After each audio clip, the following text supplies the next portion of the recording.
All right, just to pick up a couple of loose ends before we get into the precise matter of this session. Sister Mark mentioned about free will, and I found this fascinating. In all of my years in teaching high school, what was the one thing that kids consistently said that they wish God had not done? Given them free will. Now talk about counterintuitive, huh? I mean, this is, two generations that have wanted to do whatever they want to do, whenever they want to do it, wherever they want to do it. But then they say, but if we didn't have free will, then we couldn't sin and then we couldn't go to hell, right?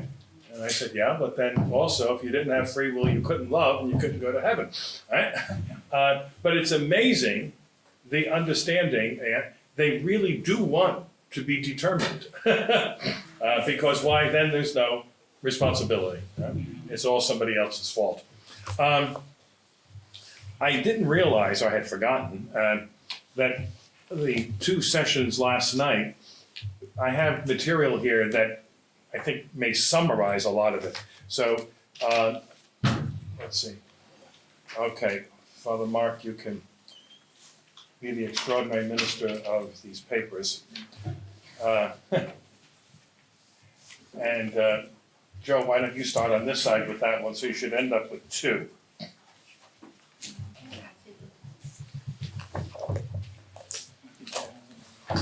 And then we spoke about the Catholic school being a liturgical community. And here again, a wonderful article by a veteran Catholic school teacher, a lay woman. Oh no, excuse me, this one is by a man. I'm thinking of another one that may be in the pile. And it's a very, very good analysis of the centrality of liturgy in a Catholic school. Anything else that I want to give you at the moment? Let me see.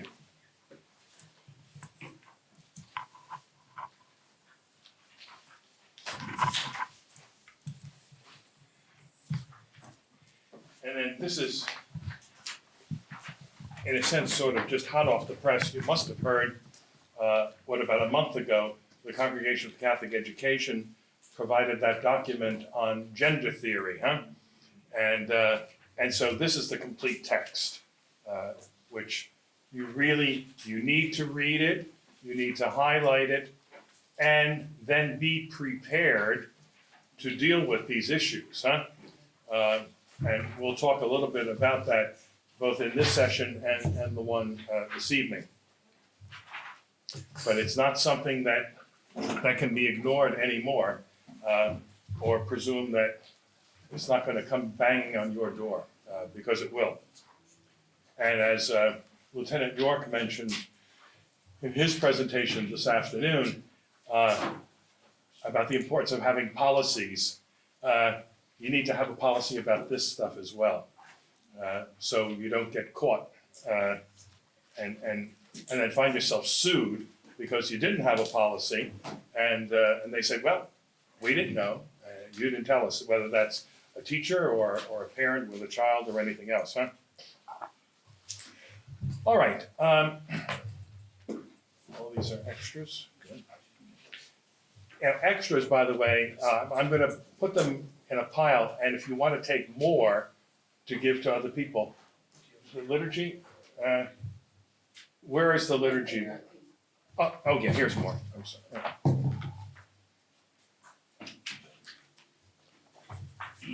All of these copies that we made, all of the copy work and the expense was borne by the School of Ed here.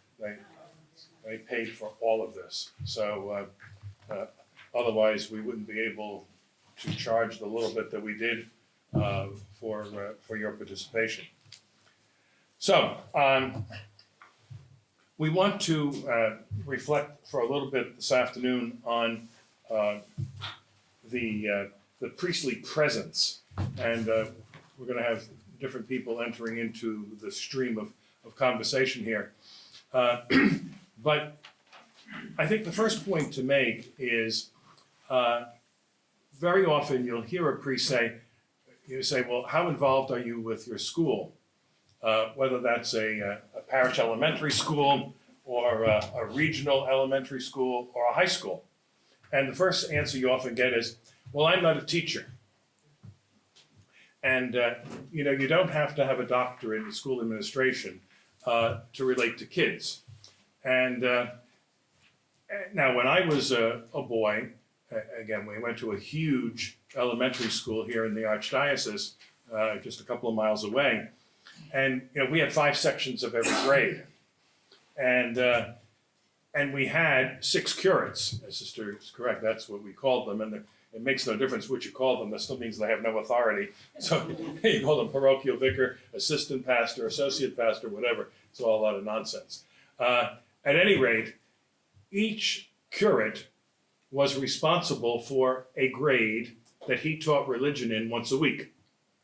And so, he would, the one that had first grade, second grade, so on.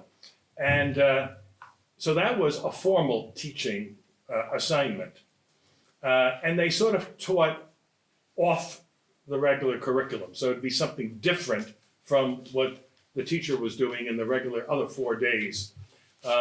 Particularly in the upper grades, for example, the priest might come in and start doing church history, whereas the catechism may have been doing commandments or sacraments or whatever else. That was a formal involvement. But then there were the informal involvements. And that was the pastor, for example, just walking into classrooms and chatting up kids, And your point, or it was pointed out about you, the pastor gave out the report cards, all right?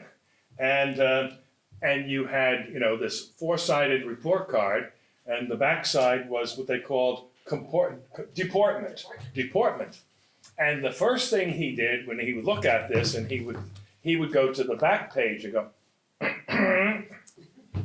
because you had C, S, and U, all right? Commendable, satisfactory, and unsatisfactory. And he would say, if there's a U on there next time, there'll be walking papers. Right? And then he would look at the academic section. But the point that was being made, number one, was this is the most important part right here. This is your development as a human person and how you relate to other people, to the teacher, to the other students, and so on. So that was an administrative role of the pastor. And interestingly, we were not allowed to look at the report card. We had to put it down, face down, until he left the room. All right? And so what's he going to say? But then the curates they were in the cafeteria at lunchtime. They were on the playground at recess. Right? And I must say, as a boy, I never performed any single worthwhile human endeavor that wasn't on church property, right? So the academic and the liturgical, of course, but also social, athletic, all of it was there in situ on that one piece of property. And the priests were omnipresent, all right? I get a kick out of this, and I get into trouble when I say this about priests to priests. But when I hear about how priests are so overburdened today, I ask, how? Doing what? Right? Right? Particularly if they're in a parish with no school, what do you do all day? Right? If you have an 8 o'clock mass in the morning, right? Do you go back to sleep? I mean, I don't know. They're not distributing communion to the sick. 6 old ladies are doing that for them, all right? They're not running the pre-Cana program. Lay people are doing that. The RCIA program is lay people. Well, what are you doing? And they tell you they're exhausted. My mother used to say, yeah, you can get very tired doing nothing, So I don't have much sympathy for that. And as a matter of fact, we hear about, the per capita priest to people today, that, it's, this overburden. The truth of the matter is, with the fewer number of people going to church, we probably actually, percentage-wise, have more priests today than we did in the 50s, all right? You think about all of the convert work was all done not en masse. I mean, first of all, I've never understood this nuttiness of an RCIA program in which you put a Jew, an atheist, a Greek Orthodox, a High Church Anglican, a Presbyterian, and a Gnostic are all in the same program, right? And this must be the age of personalization, right? But all of those convert instructions were conducted by individual priests for individual people, right? And we had dozens of converts in our parish, and these priests were meeting with these people, various nights of the week.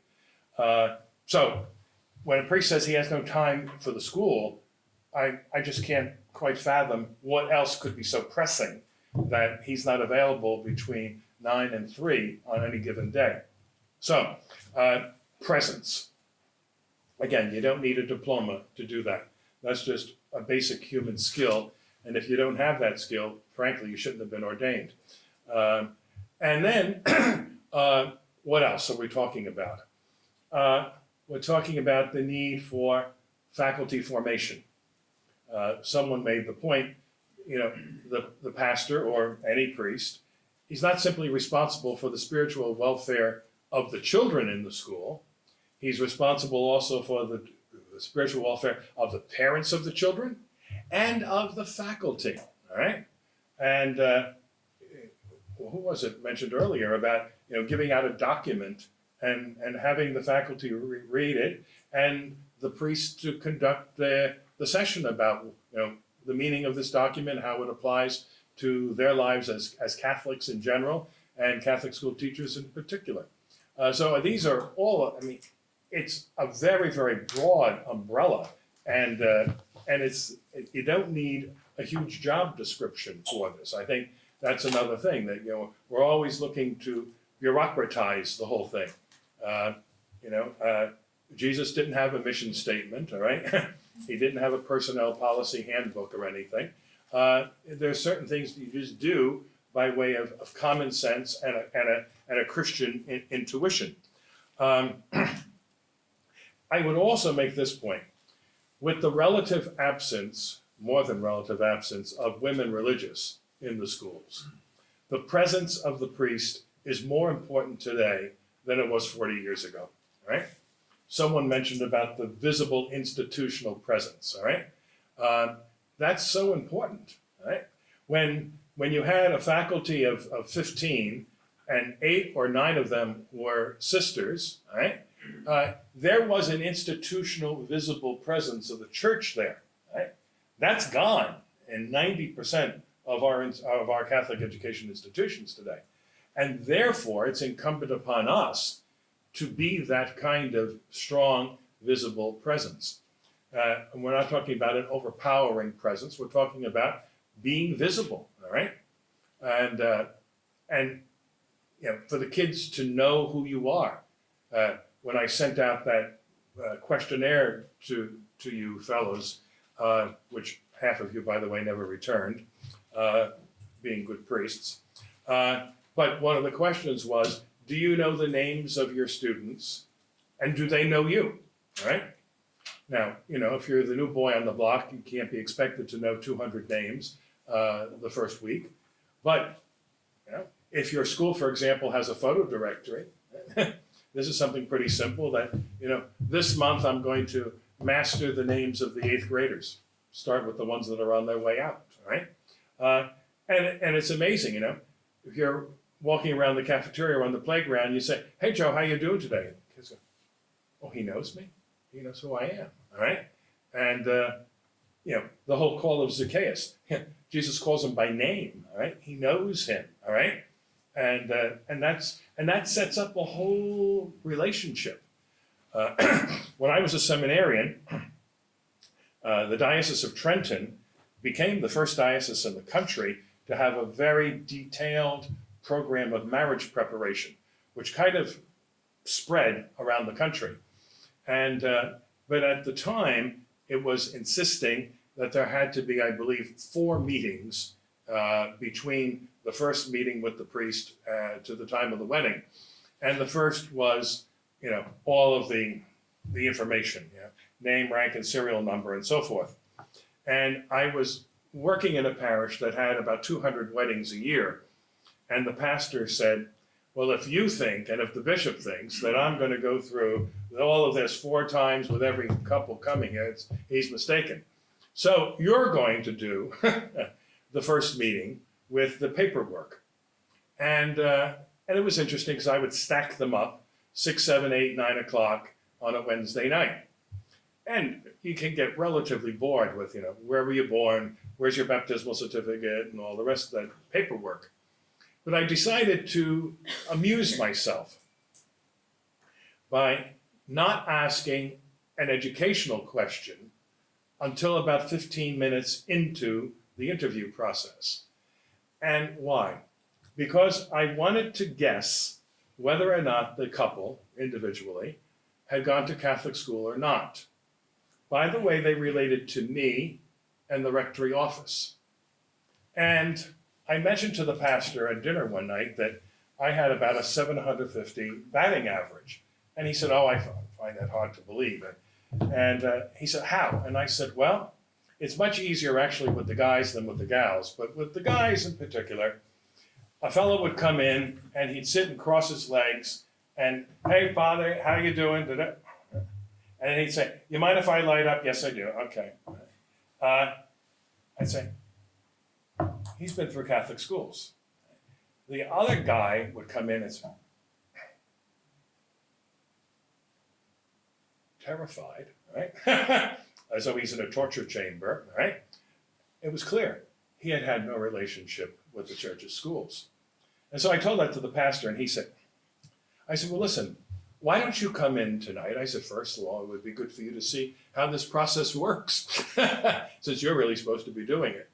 And the night he sat there, I batted 1,000. And now he was very committed to Catholic education to begin with, a huge school, almost 1,000 kids. He said, but this was a very powerful lesson for me. And it's precisely the level of comfortability that develops as a result of a young person being in the care of the church for these very, very vital years, all right? So let me just stop there for a moment, and let's see, who's first on deck here? Father Chris, you want to give us the word?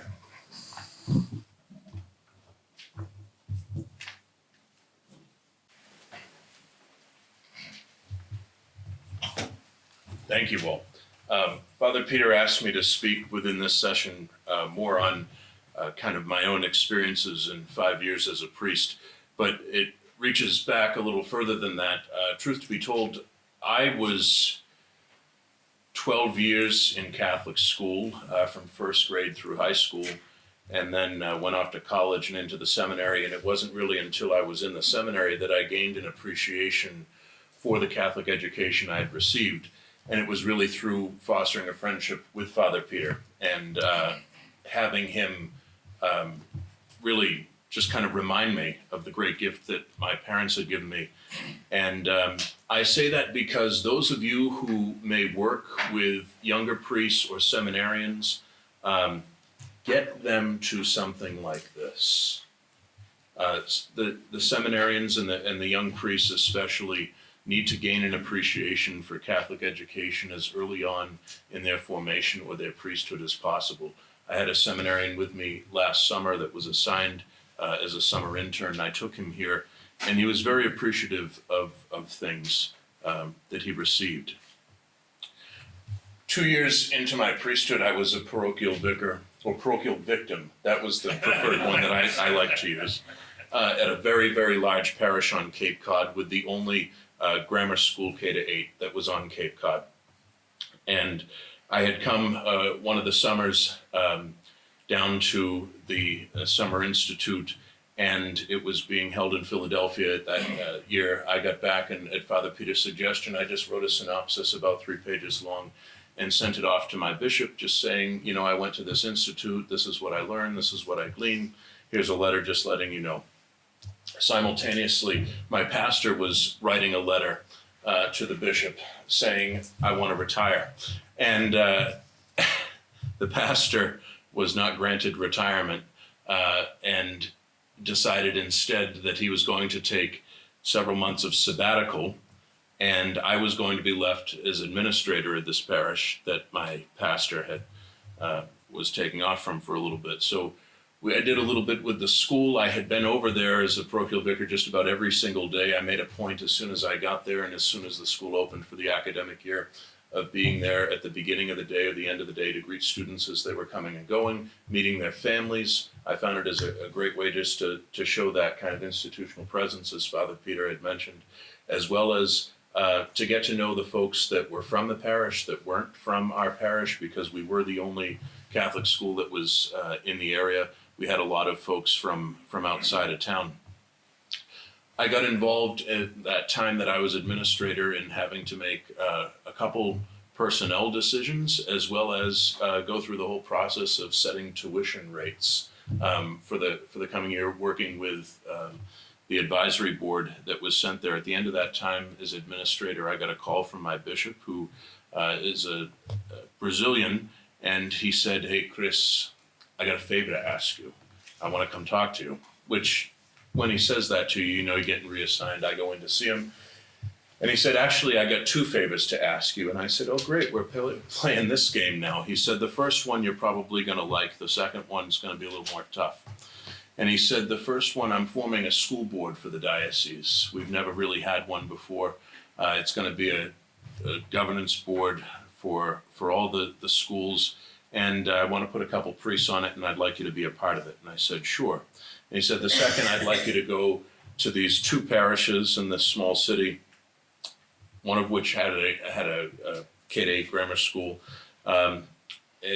which was seemingly secondary in his sending me there, because the real purpose he needed me to go there was to fundraise to basically save the church building from crumbling in on itself," which we did. The church was called St. John the Evangelist, and that's the one that had the school.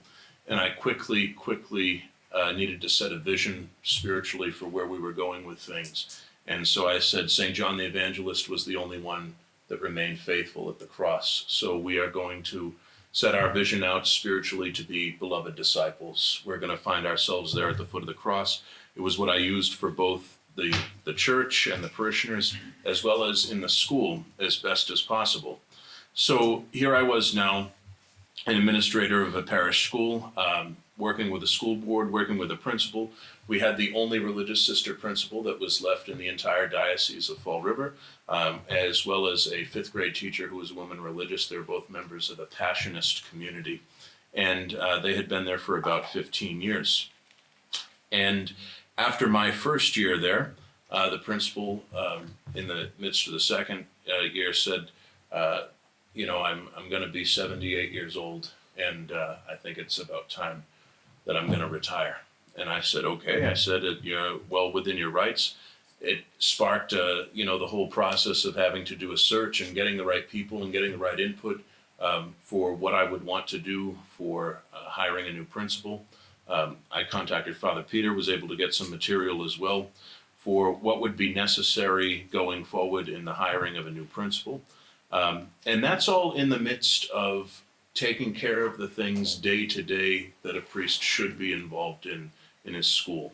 Yes, being there at the beginning and the end of the day to greet students and parents as they're both coming, as they're going. Being there in the kind of out of classroom times of the day, like the cafeteria, where kids' guards tend to be down. Being out in the playground, throwing a football back and forth with the kids or something along those lines. It's where you heard not only what was going on within the school, but very often what was going on in the lives and families of the students that were there. And I found that to be an incredible asset as far as being able to properly address some of the things going on both within and to a certain extent outside of our institution that was going to make it better for our students. I made a commitment as soon as I got to that parish to be in the classroom as a teacher at least one day a week. And I taught the 8th grade religion class every Wednesday morning, and I deviated from the standard curriculum. So our standard 8th grade curriculum was church history, which is what their classroom teacher was teaching. And I brought in the virtue curriculum from the Dominican sisters in Ann Arbor, and every single week would use a different virtue to teach upon, and very often would use other means to supplement that. I had purchased for the parish the Formed program, which is through the Augustine Institute, and that has a great online component, which has very often lives of saints. So if there was a particular saint that exemplified one of the virtues that we were going through, I would tie some kind of story or short video about the life of that saint into what was being taught in the classroom. So it brought in a sense of, that virtue education, that kind of fulfillment and wholeness as a person, and recognizing that those traits and characteristics were something that was going to not only deepen their faith, but make them first and foremost a better person in how they lived their life. In addition to that, I did the sacramental things. I inherited, and I was very happy that it was already in place, a weekly mass. My predecessor was doing that every single Tuesday morning, unless there happened to be a holy day in that particular week. And I was very happy that that was able to continue, as well as I introduced the practice of adoration of the Blessed Sacrament. So once a semester, I would kind of do a day of recollection, once during Advent, once during Lent, in which individual classes would be brought down to the small chapel that we had in the school, be able to pray as a class, and then individually if they desired. And then at the end of the day, the last period classes would be canceled across the board. The Blessed Sacrament would be brought into the gymnasium, an altar was set up, and we did a kind of communal time of prayer with the whole student body, a rosary and benediction at the end of the day. The highlight, though, of working in that particular school was this past year when we had an opening in the 5th grade. Some of the classes were completely full up, but the 5th grade had an opening or two, and a student who was coming to us, not Catholic, had said he was having some difficulty, some bullying issues in the public schools. Would he be able to come? Sat, talked with the parents, talked with him. Things seemed to work out well. The principal was amenable to it as well. We brought him into the 5th grade, and just after the new year this past year, he came to me with his teacher, Sister Mary, and said, Sister Mary said, Father Chris, Dylan has something he'd like to tell you. And I said, what is it? And he said, well, Father Chris, you come and you speak in our class, you speak at the masses, and you talk about baptism. And I know that I'm not baptized, and I'd like to be baptized. And I said, okay. So I knew who his mother was in the car line. I made a point of being there at the end of that day. I talked to the mother, and she said, yes, he mentioned this at home. And I said, is this something you're open to? She said, yes, absolutely. I said, why don't you come in, see me in the office? And we got the ball rolling for that to happen. And he chose his teacher, Sister Mary, to be his godmother for the baptism.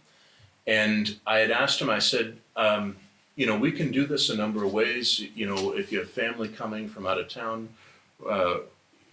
whatever you'd like. Do you want to do it in school? We could do it during and he didn't want to do it in front of the whole school, but he did. He came over to the church with his family, with Sister Mary, and I would say probably about 90% of his classmates showed up for a Saturday afternoon baptism for their classmate, just to kind of pray with him and give him that moral support. On the other end of things, I had mentioned that the bishop asked me to be part of this diocesan school board, which had kind of evolved into something of a different relation, at least the role that I had taken in that school board. So we got to our first meeting 2 years ago, and we're sitting down and they're talking about, this is a brand new board, and these are going to be the subcommittees. This one's going to be enrollment, advancement, marketing, finance, whatever. And I'm sitting there waiting for them to mention under which category they're going to place something about Catholic identity and mission. Sure enough, it had been an oversight in the foundational documents of this particular board, which of course means if it's not mentioned at all explicitly, it's going to be something that immediately just gets taken for granted. So I proposed right in the first meeting to establish some kind of at least subcommittee for Catholic mission and identity. Everyone agreed that it's something that we could explore, and by the next meeting I had a formal presentation as well as an outline of what that would focus on. We gave the Acre tests to, that's the test that was mentioned earlier that kind of assesses the level of religious instruction for the teachers. That was given across the diocese to the elementary school level teachers. It was not necessarily given at the high school level.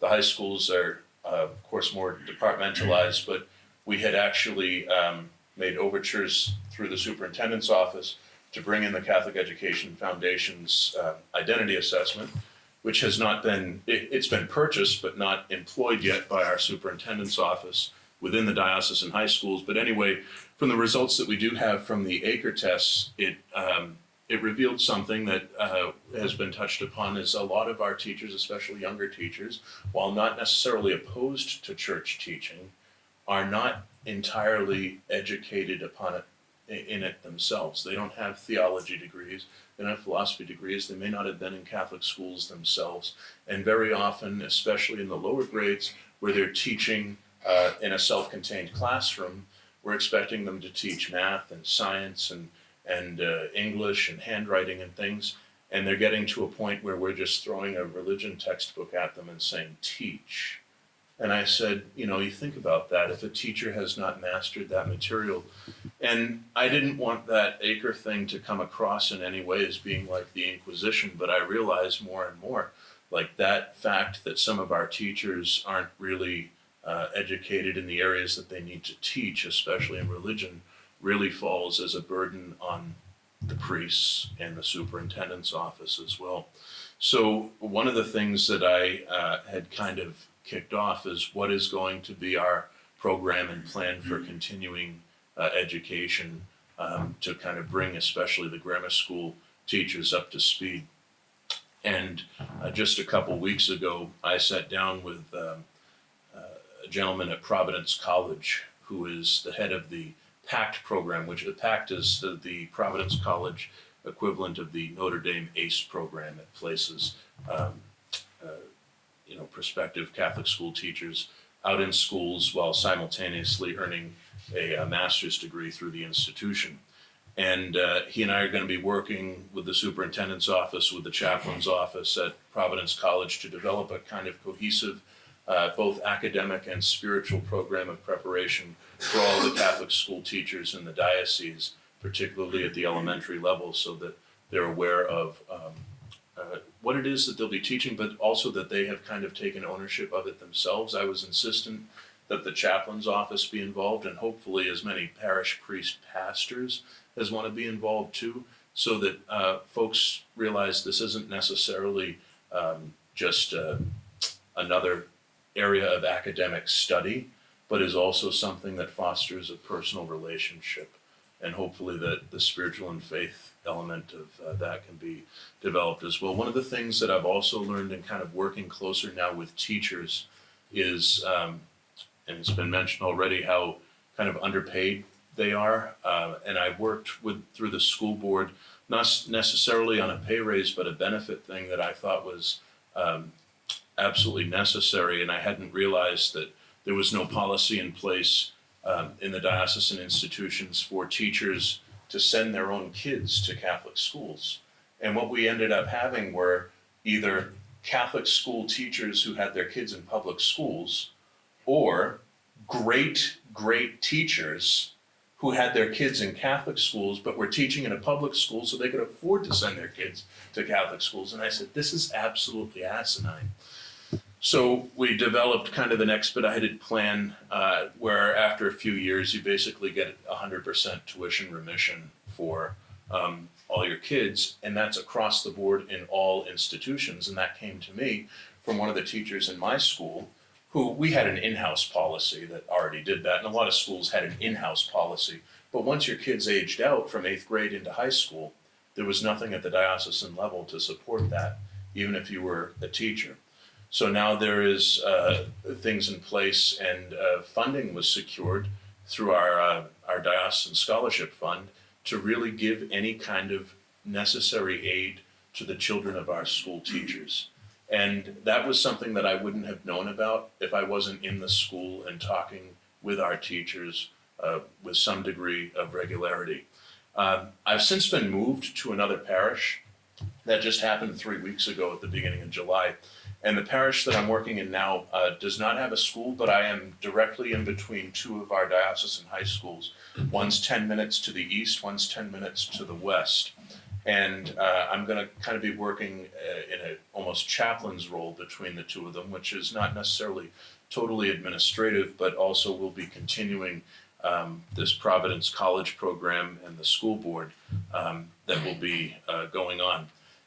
The town that I live in is extremely rural now and had never had a Catholic school, although the public schools are not particularly good. In the 70s and 80s, I'm told one of my predecessors, Msgr Levesque, who was French-Canadian, had went out and bought a used school bus, and every single morning would pick up all the kids from the parish and drive them into the city. I very much would like to drive a bus, I'm not gonna lie. He prefers trains, though. His thing is trains. Yeah, and have considered, like, that's the degree to which priests were insisting that kids from the parish, even though that parish itself did not have a school, and maybe didn't necessarily have the numbers to warrant one, but to make sure that the kids that wanted a Catholic education were getting it. In the town I just left as well, I had a second parish that I was working with. It was more of an ethnic parish that did not have a school, but had a school building. Had a building that was built to be a school that never opened as one, which was incredible.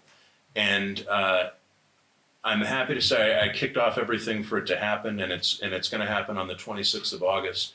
The first diocesan Catholic preschool will be opening, and it's an infant and toddler center, early learning, that's going to start at 8 weeks old through 3 years old, and the parish grammar school started at 4 years old, so it's going to be a natural kind of feeder into there, and it was placed under the patronage of the Little Flower.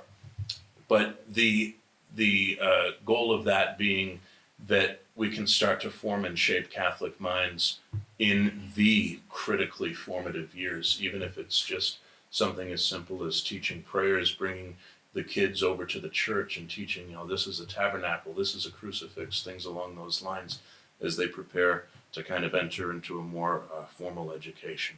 So just from my experience in 5 years of priesthood, that's what I wanted to share. I don't regret a minute that I have ever spent as a priest in a Catholic school, and I think it's absolutely vital in the midst of working in these situations where parishes are clustered and grouped together and you're driving back and forth like a ping pong ball between all these churches, to make sure that your school is not treated as some kind of unfortunate appendage of your parish, but rather one of the very reasons that parish is probably still in existence. That school is integral to the parish mission and is more needed now than ever. Thanks.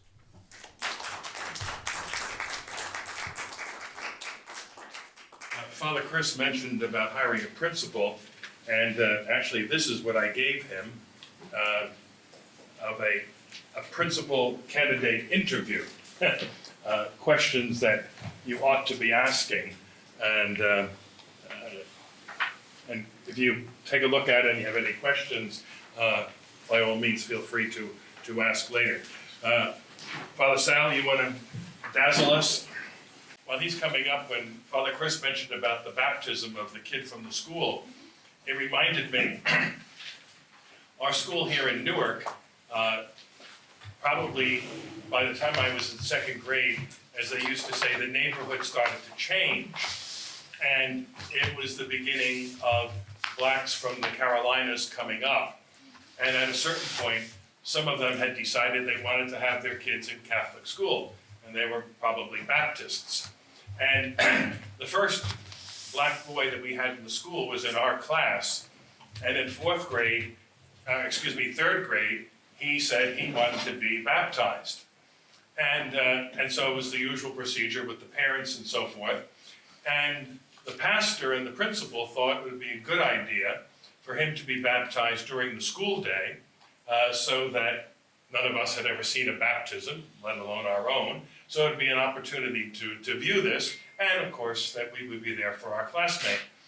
And so we were all brought over to church during the school day for Ronald to be baptized. And right after the water got poured, he shouts out, "I feel better already."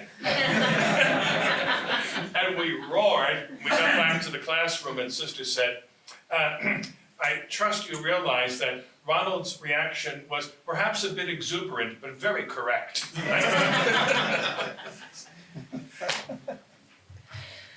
I'm a graduate of public schools. My first day in a Catholic school was my first day in the college seminary at Camarillo. I was there for 6 years, college, and 2 years of theology, and then I left, took some time off to become a public school teacher at the public school that I attended, the junior high, then went back, was ordained in 1992, and my first assignment was to the missions. It was to a small parish in Hollywood. And after 4 years at Hollywood, I went into high school work, and because of the background, they asked me to be a principal right out of the gate. I was supposed to be a vice principal at a large Catholic high school, and I had already moved into the parish near there, and at the last minute, on the first day of school, the assistant superintendent called and asked if I would come in for an interview for this high school where the principal had just left. And so I said, sure, and didn't know what I was getting myself into. I was I think the 9th principal in 12 years, and inherited a combined debt and deficit in 1996 of $250,000. And it was quite a challenge. Broken windows, the enrollment had gone down to 380, and spent 12 years there turning the place around and doing a lot of wonderful things, I think. The enrollment when I left was at 650, and the Catholic, non-Catholic ratio was about 50-50, and it was definitely a very strong Catholic identity atmosphere, and that was one of the reasons. The increase in enrollment and the strengthening of the Catholic identity was one of the reasons why Cardinal Mahoney asked me to take on the position as superintendent of high schools. Now, because the Cardinal and I were so different in so many ways, I took it as a sign from God that God wanted me to be in that position, because for the Cardinal to ask, it was quite a shock for me. In Los Angeles, because the system is so large, for decades, we had 2 superintendents, one for elementary and one for high schools. And for many years, they were both priests, and usually monsignors. And in recent years, they've gone to one superintendent system to see how that would work. And but I was there as a high school principal for 12 years, and then 9 years at the Chancery office. And I think Archbishop Gomez was very generous. He gave me a year sabbatical to decompress, and I've been a pastor now for a year. Just a few little statistics here and there. The Archdiocesan system of schools, 218 elementary schools, 51 high schools, and of the 51 high schools, 21 are archdiocesan, 5 parish and 25 private. So I believe it's the largest Catholic high school system in the country. It's not the largest school system in the country, Catholic school system. I think it's still second to Chicago, but I'm not 100% sure on that, because people are always closing schools, so it always changes the numbers. In 1970, we had 70 high schools, a number of high school seminaries, and we had 70 full-time archdiocesan priests in the high schools, not to count all of the religious that staff the schools. Today we have 51 high schools and only 3 full-time archdiocesan priests in the system. When I was superintendent, I was also on the personnel board. And so each year I'd get a new priest. You'd have to fight to get one released. But I'd get them, we'd send them off to school, they'd be working in the school, and then the seminary would recruit them. and so we'd lose them to the seminary. And there was no safeguard to keep that from happening. So it told me, I guess, I was getting good guys because the seminary wanted to steal them. But we're down to 3. Now, in the past year, after being in schoolwork for 21 years, it's been an interesting experiment and interesting to have to try to do all the things that I was telling my brother priests to do. You know, one of the things that happened often was priests would call me, even though I was with high schools, they'd call to ask about how to deal with their elementary school principal. And I say, well, are you meeting once a week? No. Well, you got to meet once a week. Just start doing it. So now I'm a pastor. I have to do the same thing. And my principal is just a spitfire. She was Miss Hawaii, then Miss America, and she's state of the art on everything, and so much energy that at the end of those meetings I'm exhausted. She has so much, and she has a laptop going, and she's sending off emails with everything that we're talking about. So I just came up with a list of some of the things that we've done in the past year, or some things that were already in place. Some of it's going to be remedial to some of you, and some of it's going to be new because we're all over the place in what pastors are doing in their schools. So here's the list. We have, and I inherited weekly Mass every Friday morning at 8. It's the regularly scheduled Mass, but the kids are there with the choir. And this coming year, we're going to move to keep it on Friday, but we'll have the lower grades on Tuesday, the upper grades on Thursday. So they'll have 2 experiences of the liturgy during the week, and eventually over time, hopefully more. The weekly meeting with the principal. During Lent, we added, now again, this might be no brainer to some, but they weren't doing it, Stations of the Cross every Friday of Lent with benediction. And I was able to find a Stations of the Cross book that was there, put out by the Paulus back in the 1930s. And it's beautiful. And the kids say the prayers, and they've learned the benediction hymns. So it's been a very edifying thing to see. We've added a monthly Mass on the Sunday schedule where all of the parents come. It's the main Mass of Sundays 11. And so we asked it on the first Sunday of the month. The kids are there with the parents. And the kids wear the uniform. They get a free dress day the next day, something like that. There's a little incentive.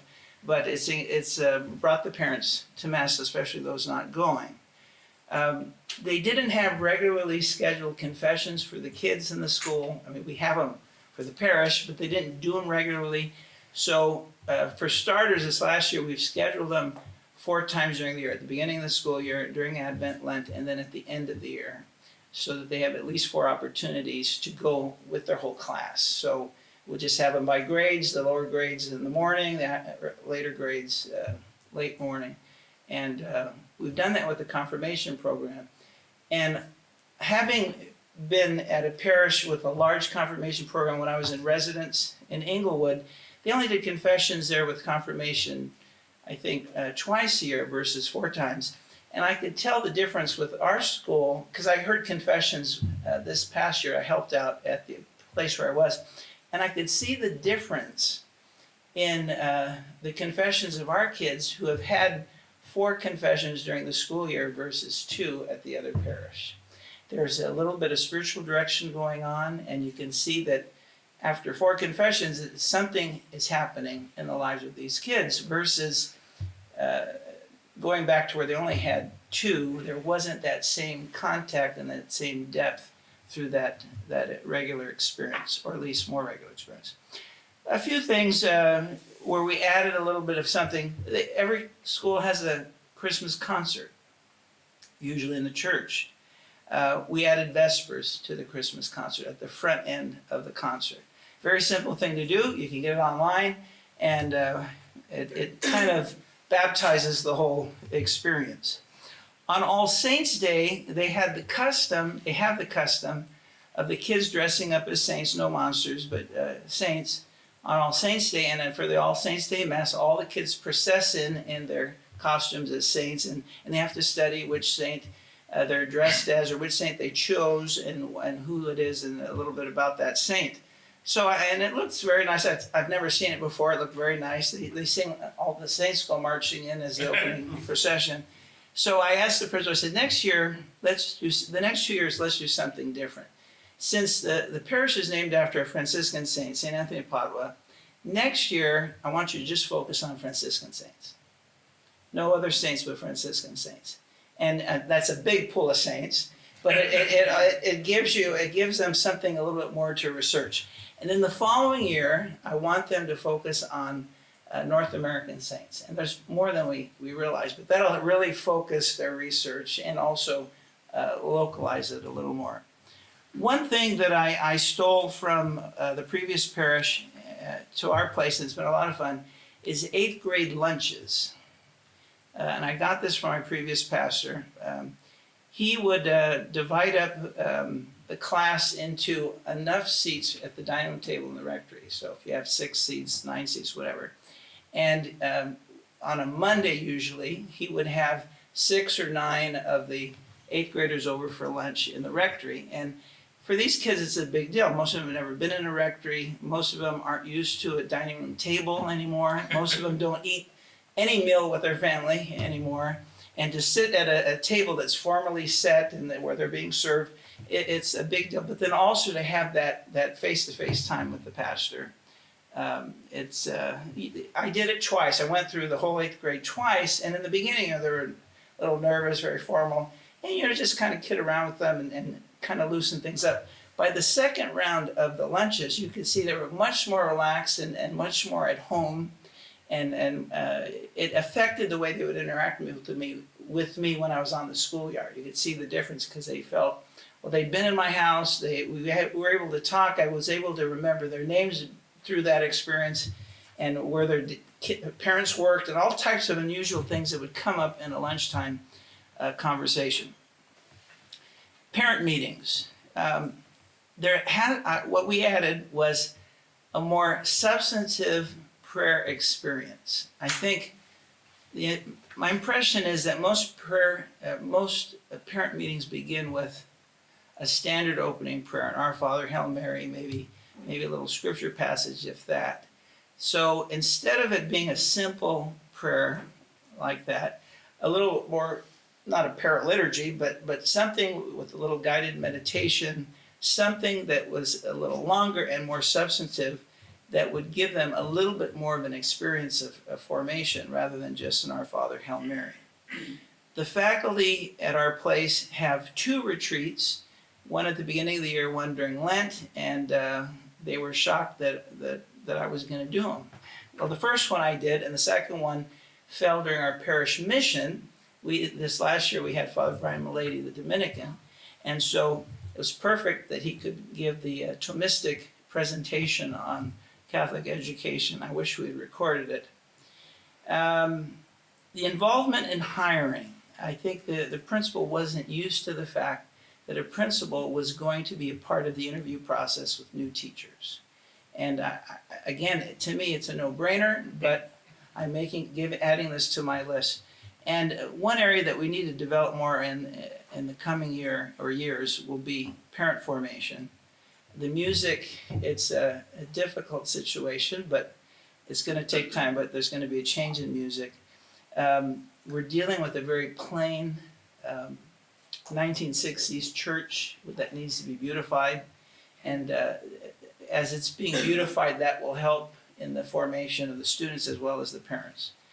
A few words on enrollment and development. Big issue for a high school principal and a superintendent. But for a pastor, that's a big issue because when the numbers go down, you have less money to keep the school going. And enrollment management is something that is something we never learned in the seminary, and it's something our principals never learned in education school. One thing that we focused on, and we really went out of our way to train our principals and our superintendent, is grassroots marketing and having marketing teams so that the principal wasn't stuck with the whole responsibility of marketing, having a team of parents as well as teachers who could do this grassroots marketing. We had regular workshops and support systems with experienced principals on the presentation teams. And the schools that took those workshops seriously, that participated, almost all of them saw an increase in enrollment at their schools.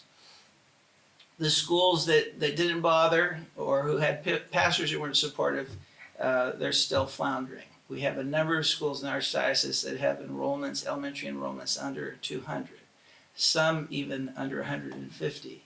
And it's, I think, very difficult financially to keep a school going when the numbers get so low.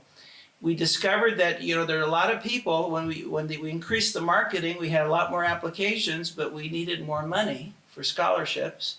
And so then came, back in the superintendent days, development training, required development training for the principals and for their development directors, really professional type training. The amount of money raised during that time with targets and goals increased dramatically in the millions of dollars.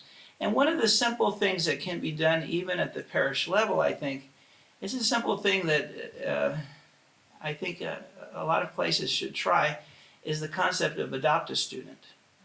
You know, anybody have that experience? You haven't? Where you have somebody identify, maybe it's a development director, maybe it's an alumni committee, identify which graduates of the school or which parishioners have the financial means to support a student whose family can't afford the tuition. After a while, we changed the term to sponsor student because some people had problems with the word adopt. But there are people out there that, it's one thing to contribute to a capital campaign. It's another thing to say, I'm supporting Johnny, Joey, or Jane, who then sends you a Christmas card and an Easter card and a little picture and maybe a little report on how they're doing in school. And another thing that came out in all of this is so many schools would spend so much time putting on galas and not enough time cultivating the alumni with regard to regular giving. I think a lot of schools, high schools at least, waste a lot of time on the galas, put so much time and effort into staff time into a gala when they could be using that staff time to reach out to the graduates who have the means to help. That's my list. I have 2 handouts. You just passed out the interview questions, and I have interview questions for teachers, teacher or staff applicants. This was developed originally by one of our rector of one of our parish high schools, a Norbertine priest, from the famous Norbertines in Orange County. They staff one of our high schools, and when I saw the list, I thought, this is a great list. So I took it to the principals meeting, and they kind of massaged it a little bit. It also gave them a little buy-in, and then I gave it to our legal department because everything has to go through legal nowadays. And the legal office only changed 1 or 2 words. That was it. So this, I think, is one of the best lists I've seen of possible questions for hiring teachers and staff. And it's in our online handbook for the Archdiocese. You can download it just the way it is here. And then the second... Just to make a point, a diocese which must remain nameless for the moment, a priest told me that they are forbidden by the diocesan attorney to ask a candidate for teaching if he or she is a Catholic. Right? Yeah. Well, our lawyers are pretty tough in Los Angeles, and they said there's no problem with it. Of course not. Yeah. No. So take a look at that, and again, you can download it and get it yourself as a PDF. This next item that I'll pass out has a little bit of a story behind it. One day during my principal days, I was browsing through the Momentum, the NCA magazine, and I ran across something, I think it was from the diocese, either Mobile or Memphis. They had something called a student pledge or parent pledge. The Covenant Covenant? program, yes. Is it Memphis or Mobile? Do you remember? It's in the South. It starts with an M. So anyway, And it was much shorter than what I'm about to pass out to you, but I thought, wow, this is great. And it was geared toward elementary, it wasn't geared toward high school. So I took it to our faculty, our administrators, and then the faculty at the high school, and we made it longer, we developed it, we went through that wordsmithing process that teachers are great at, I guess. And we came up with this parent pledge and the student pledge. Of course, you're always adding things, it's hard to take things out. But I eventually, as a superintendent, got it to all the principals, they did a little work on it. And of course, it's not mandatory, but it's something that some of the schools are using. And now as a pastor, our parents get it and our students get it in the classroom. Now, the first reaction is it's a little too long, but when you look at the content of it, it covers just about everything that should be covered in it with regard to expectations of a parent or of a student. Now, one of the things that some of the principals said, well, how are you going to enforce this? I mean, you can't really enforce it, I guess, but you can say, and you can teach to it. You can say, here's our expectation. We're in a partnership, and if you want to be in a full partnership, this is what we need you to do.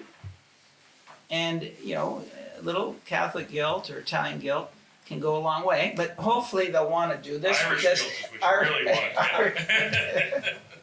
So take a look at it, just browse through both of these, and if you have any questions on these or anything else I said, now would be a time to do it. Any questions for Monsignor? Comments? I'm impressed with your initiative. It's great. Thank you, sister. He just did an unbelievably phenomenal job as a superintendent, huh? And you can see that it's now transferred to, quote, the practical level, But what he was doing was very practical. And without telling tales out of school, when we did the Catholic identity assessment for the diocesan high schools in LA, it was impressive. And I have a sneaking suspicion if that had been done 10 years earlier, the results would have been very, very different. But because this man was involved in selecting the right principals, involved with teacher formation and all the rest, I saw, and then the on-site visitations that I did were really very, very positive. And I remember in this is St. Joseph's and Lakewood. Yeah, girls' high school, and I went into a science class. It was the first week of school. It's not normally a good time to do a school visitation, but I walked into a freshman science class, and the teacher was talking about the scientific method. And so the girls are taking all of their notes about it and so on. And then he said, now ladies, I'd like you to understand something. This is the scientific method, and this is very important. He said, but it is one method of coming to know the truth. There are other methods. There is the method of philosophy. There is the method of theology. There's the method of the heart. And he went and explained each of these in very short order, and he said, no one of them is sufficient, all of them are necessary. That's the girls' introduction to science in a Catholic high school. Parenthesis, I find out in the afternoon as I'm meeting with the principal, that man wasn't even a Catholic. Right? So it really was a very, very enjoyable and edifying. We did that for about a year and a half to get through the whole system. But it was very, very good. When I first became superintendent in 2008, the bishops of the Western United States, there's something called the WCEA, the Western Catholic Education Association, and the bishops of that area came up with some basic standards for Catholic schools for the Western United States. And the Bishop of Hawaii does the introduction on video. It's kind of interesting to see bishops standing in front of the waves of Hawaii. But there are very basic standards, about 10 of them, and so I thought, well, these are my marching orders. So I came up with a way to flesh out those, brought all the campus ministers and principals together. We came up with we fleshed them out into criteria for all the Catholic schools, created an annual report based on that criteria. And then from that came, one of the principals said at a meeting, well, we're turning in this annual report, but what comes of it? What's the feedback? I said, oh, okay, all right. It's time for visitations, based on the report. And so now, because it's so large of a system, every region is visited once in 5 years. There's 5 regions.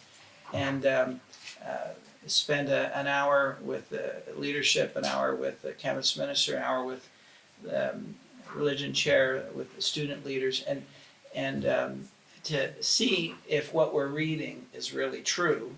And those have been very edifying meetings.